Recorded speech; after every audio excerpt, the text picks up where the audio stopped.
நாம எப்படி வளர்த்தமோ அப்படித்தான் புள்ள வளரும்.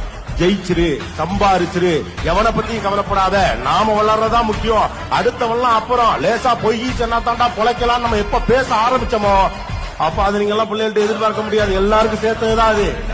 சின்னதா பொய் சொல்லிக்கலாம்னா உங்கள்டையும் தான் பொய் சொல்லுவான். நாம ஜெயிக்கிறது மட்டும் தான் முக்கியம்னா உங்களை விட ஜெயிப்பு தான் முக்கியம் நினைப்பான். எல்லாத்தையும் காசு தான் டிசைட் பண்ணணும் நீங்க சொல்லி கொடுத்தீங்கன்னா நீங்க உங்களே காசா தான் பாப்பான்.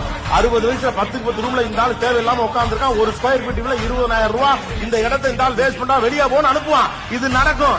ஏன்னா நம்ம தான் உருவாக்கி இருக்கோம். We are the one who created all the things and messed up.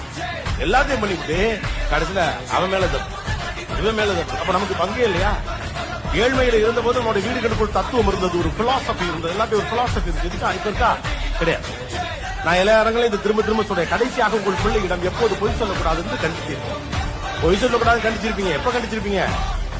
எங்கிட்ட பொய் சொல்லக்கூடாது.